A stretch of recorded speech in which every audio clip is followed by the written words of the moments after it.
আসসালামু আলাইকুম প্রিয় দর্শক, আজকে ঢাকায় জামায়াতে ইসলামীর একটা সমাবেশ হয়েছে এবং সেই সমাবেশটা বেশ বড়সড়ই করা তারা চেষ্টা করেছেন এবং সমাবেশে তারা করেছেন জুলাই শহীদ পরিবার ও জুলাই যোদ্ধাদের নিয়ে। এবং এই সমাবেশে তাদের সঙ্গে ছিলেন তাদের যে ভোটের যে শরিক দল মানে এনসিপির নেতারাও এই সমাবেশে কথা বলেছেন এবং যথারীতি এই সমাবেশ থেকে তারা সরকারি দল বিএনপির প্রতি কিছু হুমকি দিয়েছেন, বিএনপির কিছু সমালোচনা করেছেন এবং এগুলো করেছেন। তারা সেখানে কি কথা বলেছেন এগুলো আমি একটু বিশ্লেষণ করতে চাই। আমি চাই এই কারণে যে একটা সরকার মাত্র 2 মাস হলো, 2 মাসেই সেই সরকারকে ফেলে দেওয়ার ক্ষমতা থেকে ফেলে দেওয়ার হুঙ্কারও কিন্তু আমরা জামায়াতের নেতাদের মুখে শুনেছি। তো যদি সরকার তাদের হুঙ্কারে ধন কেঁপে টেপে পড়ে গেল তাহলে কী হবে? আবার নির্বাচন হবে না কি? মানে ঘটনাটা কী দাঁড়াবে? মানে একটা সরকারকে আমরা দায়িত্ব দিয়েছি, ভোট দিয়ে বসিয়েছি, সেই সরকার আপনি সমালোচনা করেন, হতে পারে তার যে কোনো কাজেরই আপনি সমালোচনা করতে পারেন। আমরাও সমালোচনা করি, আমরা সরকারি দলের সমালোচনা করি, বিরোধী দলের সমালোচনা করি, সকল যেটা আমার কাছে ভুল লাগে সেটা নিয়েই সমালোচনা করি। ওরকম আপনারাও করবেন। জনগণ সেগুলো শুনবে, বুঝবে, নিজেরা মিলিয়ে নেবে, তারপরে তো সরকার চলবে, কোনো সমস্যা তো নাই। কিন্তু ফেলে দিতে হবে কেন? তারপর যে সমস্ত কথাবার্তা বলা হচ্ছে এই কথাগুলি নিয়েও আমি একটু আলোচনা করতে চাই। যে জিনিসটা বলেছে জামায়াতের আমির, তিনি বলেছেন যে বিএনপি প্রতিটি বিষয়ে পালিয়ে যাওয়া ফ্যাসিবাদের রাস্তা ধরে হাঁটা শুরু করেছে। প্রতিটি বিষয়ে কিন্তু আমার এই প্রতিটি বিষয় নিয়ে আমার আপত্তি। আপনি বলতে পারতেন যে বিএনপি কোনো বিষয়ে কোনোভাবে তাদের আচার আচরণ দেখে যেন মনে হচ্ছে, এরকম বলতে পারতেন। কিন্তু আপনি যখন বলবেন প্রতিটি বিষয়ে, তখন কিন্তু প্রশ্ন উঠবে যে বিএনপি যা কিছু করছে, এই সরকার যা কিছু করছে, সবই কি আওয়ামী ফ্যাসিবাদী মানে আওয়ামী পালিয়ে যাওয়া ফ্যাসিবাদী সরকারের মতো হচ্ছে? এইভাবে এত অতি সরলীকৃত বক্তব্য একজন জাতীয় নেতার মুখে কিন্তু আসলে মানায় না। এবং উনি কী বলেছেন? উনি বিএনপির উদ্দেশ্যে বলেছেন, হাজার চেষ্টা করেন ওই আওয়ামী লীগ হতে পারবেন না, দুর্বল আওয়ামী লীগ হতে পারবেন। তো আওয়ামী লীগ হতে পারবেন না বলতে উনি কি আওয়ামী লীগের চরম যে স্বৈরতান্ত্রিক যে আচরণ ওটার কথা বলছেন? তার মানে তারা দুর্বল আওয়ামী লীগ, তো দুর্বল আওয়ামী লীগ হলে মন্দ কি, স্বৈরাচারী আচরণ কিছু কম হবে? কিন্তু এ ধরনের কথা যখন বলেন তখন কিন্তু একটু প্রশ্ন জাগে। যেমন উনি বলেছেন যে জুলাই গণঅভ্যুত্থান না হলে, মানুষ জীবন না দিলে বিএনপি আজকে ক্ষমতার তাপ উপভোগ করতে পারত না। এই কথাটা উনি বিএনপিকে জুলাই বিপ্লবের সুবিধাভোগী বলেন। দেখেন, আপনার এই কথা কিন্তু ঠিক, আমি অস্বীকার করি না। কারণ জুলাই অভ্যুত্থান না হলে, মানুষ জীবন না দিলে তো আওয়ামী লীগ সরকারের পতন হতো না। আওয়ামী লীগ সরকারের পতন না হলে বিএনপি ক্ষমতায় আসতে পারতো না, ইহা সত্য, কোনো সন্দেহ নাই। তাহলে বিএনপি কী হতো? বিএনপি দৌড়ের উপর থাকতো, বিরোধী দল হিসেবে থাকতো, দৌড়ের উপর থাকতো। কিন্তু জনাব শফিকুর রহমান, আপনি একটা ভেবেছেন আপনাদের কি হতো? আপনাদের কি হতো? জুলাই অভ্যুত্থান না হলে তো আপনারা একটা নিষিদ্ধ রাজনৈতিক দল হইতেন। আপনি বলছেন জুলাই আন্দোলনের সুবিধাভোগী হলো বিএনপি। জুলাই আন্দোলনে বিএনপি যতটুকু সুবিধা পেয়েছে তার চেয়ে অনেক বেশি সুবিধা পেয়েছেন আপনারা। আপনি এখন জাতীয় সংসদের বিরোধী দলীয় নেতা। যদি জুলাই আন্দোলন না হলে আপনি কোথায় থাকতেন? আপনি নিষিদ্ধ দলের নিষিদ্ধ আমির হতেন। তাহলে কী হতো? কাজেই জুলাই আন্দোলনের সুবিধাভোগী আমরা সবাই, এই জাতির সবাই আমরা জুলাই আন্দোলনের সুবিধাভোগী। কিন্তু জুলাই আন্দোলনের সেই সুবিধাটাকে কে কীভাবে ব্যবহার করছে, দ্যাট ইজ দ্য পয়েন্ট। আপনারা কীভাবে ব্যবহার করছেন, এনসিপি কীভাবে ব্যবহার করছে, এগুলো হলো আলোচনার বিষয়। এবং বিএনপি কীভাবে ব্যবহার করছে এটাও আলোচনার বিষয়। এবং এই আলোচনাগুলি কিন্তু মানুষ করছে। আপনার টেনশন নেওয়ার কোনো কারণ নাই রে ভাই। সাধারণ মানুষ অলরেডি আলোচনা শুরু করেছে। কারা এই দায়িত্ব নেওয়ার পর, ক্ষমতায় আসার পর কারা কি কথা বলছেন, কারা কি আচরণ করছেন, কারা কীভাবে অন্য দলকে মূল্যায়ন করছেন, এই সবই কিন্তু আলোচনার বিষয় হিসেবে মানুষের মনে দেখা দিয়েছে। কাজেই এটাকে একেবারে যে আপনি মানে মানে আপনার ওরাই সব সুবিধা নিয়েছে, আপনারা কিছুই নেননি, কিছুই পাননি, এভাবে মনে করার কোনো কারণ নাই। তবে আমার কাছে ইন্টারেস্টিং মনে হয়েছে নাহিদ ইসলামের বক্তব্য। ওই একই অনুষ্ঠানে নাহিদ ইসলাম বক্তব্য দিয়েছেন এবং নাহিদ ইসলাম কি বলেছেন, নাহিদ ইসলামের যে কথাগুলি বলেছেন সেগুলোর মধ্যে আমি কয়েকটা পয়েন্ট আমি আপনাদেরকে দিতে চাই। যেমন ওনারা কি বলেছেন, ওনাদের দাবি হলো গিয়ে যে বলেছেন যে গণভোটের গণরায় বাস্তবায়ন করে জুলাই গণ অভ্যুত্থানকে প্রকৃত সম্মান দিতে হবে, জুলাই শহীদ পরিবারকে প্রকৃত সম্মান দিতে হবে, আহত যোদ্ধাদের প্রকৃত সম্মান দিতে হবে এবং এই জন্যই তারা রাজপথেও আছে, সংসদেও আছে। খুব ভালো, আমার কাছে ভালো লাগছে। কিন্তু জুলাই পরিবারকে প্রকৃত সম্মান, আহত যোদ্ধাদের প্রকৃত সম্মান, আপনি যখন ক্ষমতায় ছিলেন, যেন অন্তর্বর্তীকালীন সরকার ছিল, যে সরকারের সব কিছুকে আপনারা সাপোর্ট দিচ্ছেন, সেই সরকার কতটুকু করেছে অথবা কতটুকু করার চেষ্টা করেছে? ছিলেন তো আপনি দায়িত্ব, আপনি উপদেষ্টা ছিলেন না? ছিলেন। আপনার সহকর্মী সজীব ভুঁইয়া প্রায় শেষ দিন পর্যন্তই ছিলেন বলা যায়, তফসিল ঘোষণার পরে উনি পদত্যাগ করেছেন। ছিলেন তো। আপনি কি করেছেন জুলাই যোদ্ধাদের জন্য, জুলাই আহতদের জন্য? কি করেছেন আপনারা? আপনাদের বিরুদ্ধে তো ওরাই মিছিল করেছে। তো এখন হঠাৎ করে তাদের জন্য আপনাদের প্রাণ কেঁদে উঠছে।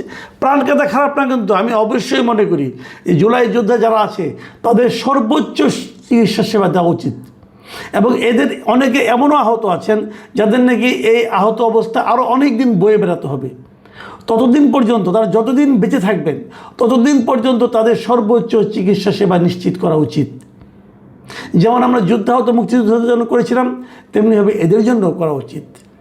কিন্তু সেই কাজটা যখন আপনারা দায়িত্বে ছিলেন তখন আপনারা কী করেছেন? এই দাবিগুলো তখন আপনারা তুলেন নাই কেন? অথবা যখন আপনারা নিজেরা উপদেষ্টা ছিলেন তখন কেন এই কাজগুলো আপনারা করেন নাই? কেউ করেন নাই আপনারা। তখন আপনারা নিজেদের পকেট ভারী করার জন্য ব্যস্ত ছিলেন। তাহলে কোন মুখে এই কথা এখন এই গভর্নমেন্টকে বলেন? এই গভর্নমেন্টের করা উচিত, আপনি না বললেও করা উচিত। কিন্তু যদি তারা না করেন তাহলে অবশ্যই বলবেন। নাহিদ ইসলাম আরেকটা গুরুত্বপূর্ণ কথা বলছেন। তিনি বলেছেন যে গুরুত্বপূর্ণ আমার কাছে লেগেছে, কানে বেজেছে কথাটা। উনি বলেছেন এই সরকার 2 মাসে যতটা অজনপ্রিয় হয়েছে আমরা জানি না আগামী 6 মাসে তার পরিণতি কী হবে, তার অবস্থান কি হবে। আবার আরেকটা বলেছেন যে বাংলাদেশের ইতিহাসে মাত্র 2 মাসের মধ্যে কোনো সরকার এতটা অজনপ্রিয় হয়েছিল কিনা সেই প্রশ্নটাও নাহিদ ইসলাম করেছেন। এই সরকার অজনপ্রিয় কোন বিবেচনায়? অবশ্যই মানুষের চাহিদার কখনো শেষ নাই। মানুষের চাহিদা সাধারণত মেটানো কঠিন। সব চাহিদা, বিভিন্ন শ্রেণীর মানুষ থাকে, তাদের বিভিন্ন ধরনের চাহিদা থাকে। আপনি সব চাহিদা কখনোই মেটাতে পারবেন না। আমাদের মতো তৃতীয় বিশ্বের, আমাদের মতো দরিদ্র দেশের যে কোনো সরকার হোক তাকে অজনপ্রিয় হতেই হবে। সে অনেক কিছু মেটাতে পারবে না। কিন্তু আমার দেখার ব্যাপার হলো তারা কতটুকু মেটাতে পারছে, কতটুকু পারছে না, অথবা কতটুকু পারার চেষ্টা করছে। কারণ 2 মাসের মধ্যে সব সমস্যা তো মিটবে না। তারা তো এসেছে 5 বছরের জন্য, 60 মাসের জন্য। তো মাত্র 2 মাস গেল, তো 58 মাস আছে রে ভাই। এখনই অজনপ্রিয়তার মাপকাঠি মাপাটা এত সহজ না। 2 মাসের মধ্যে তারা অজনপ্রিয় হয়েছে, কোনো সন্দেহ নাই।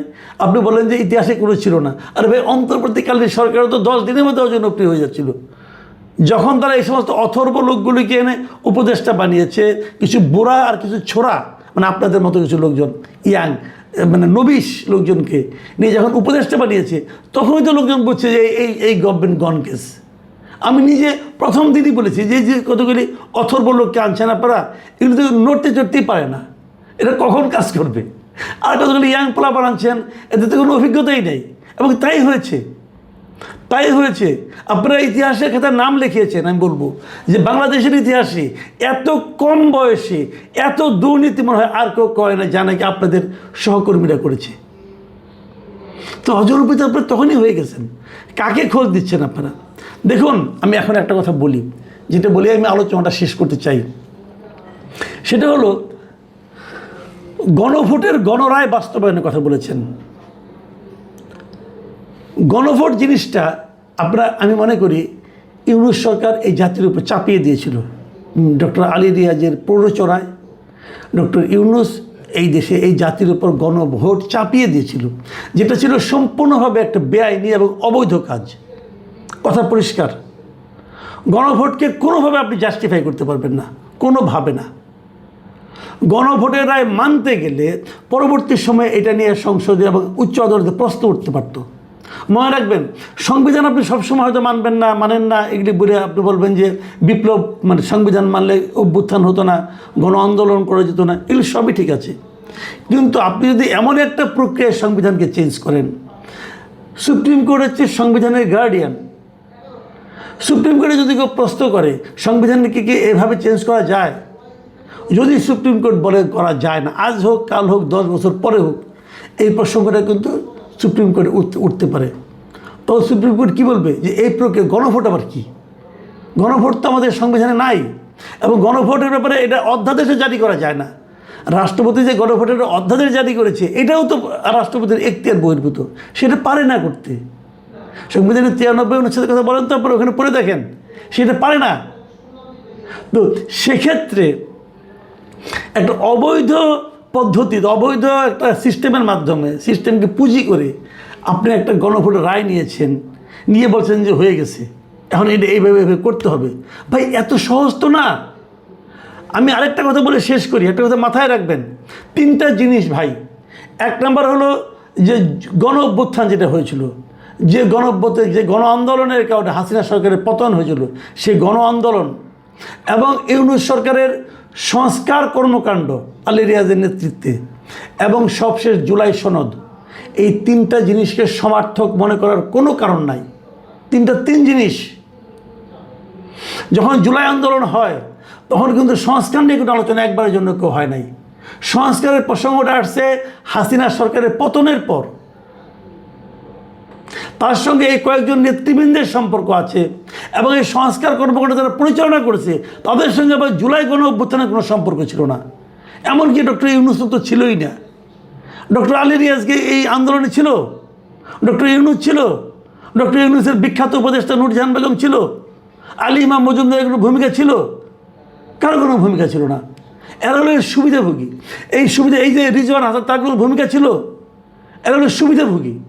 এই সুবিধাভোগী লোকগুলি এসে নিয়ে পরে এটাকে একটা ক্যাচাল বাঁধিয়ে জিনিসটাকে, তাদের শাসনটাকে দীর্ঘায়িত করার চেষ্টা করেছে, আর কিচ্ছু না। আমি তবুও বিএনপিকে সাধুবাদ জানাবো। বিএনপি বলেছে তারা জুলাই সনদকে অক্ষরে অক্ষরে বাস্তবায়ন করবে। এখন জুলাই সনদ বলতে তারা যেটা বুঝে, হয়তো সেই জিনিসটা জুলাই সনদ বলতে এনসিপি বুঝে না, জামাত বুঝে না। তো আমরা দেখি বিএনপি কতটুকু বুঝে জুলাই সনদ, কতটুকু তারা অক্ষরে অক্ষরে বাস্তবায়ন করে, এটা আমরা দেখতে চাই। যদি তারা না করে বাস্তবায়ন, আমরা তাদের বিরোধিতা করব যে আপনারা যতটুকু বলেছেন ততটুকু করেন। কিন্তু আমি মনে করি জুলাই সনদকে হুবহু বাস্তবায়ন করাটাও যে খুব বিশাল কিছু পরিবর্তন হয়ে যাবে, আমি কিন্তু তাও মনে করি না। দেখুন, আমি বলি আপনাদেরকে, সংবিধান সংস্কার না, শাসন ক্ষমতার যে শাসন প্রক্রিয়া, এটাকেও সংস্কার করলে কোনো কাজ হবে না। সংস্কার করতে হবে মানুষকে, মানুষের মানসিকতাকে। যতক্ষণ পর্যন্ত মানুষের মানসিকতা পরিবর্তন না হবে, যতক্ষণ পর্যন্ত রাজনৈতিক নেতৃবৃন্দের মানসিকতা পরিবর্তন না হবে, ততক্ষণ পর্যন্ত কোনো সংস্কারে কোনো কাজ হবে না। সেই মানসিকতাকে আমরা প্রত্যাশা করি বিএনপির মধ্যে পরিবর্তন হবে, কিন্তু হয়েছে কি এখন পর্যন্ত? আমি টের পাচ্ছি না। জামাতের নেতৃবৃন্দের মধ্যে হয়েছে, আমি সেটাও টের পাচ্ছি না।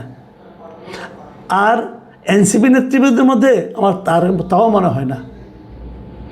যে কাজটা এখন এনসিপি এবং জামাত করছে সেটা হলো একটা ধোয়া তুলে সংস্কার বলে তারা বিএনপিকে অজনপ্রিয় করার চেষ্টা করছে। এটা তারা করতে পারে, তাদের রাজনৈতিক অধিকার আছে, কিন্তু আমরা কিন্তু সেটা বুঝতে চাই যে আপনারা যে সংস্কারের কথা বলছেন সেটা হলেই কি দেশ চেঞ্জ হয়ে যেত অথবা চেঞ্জ হয়ে যাবে? কিছুই হবে না।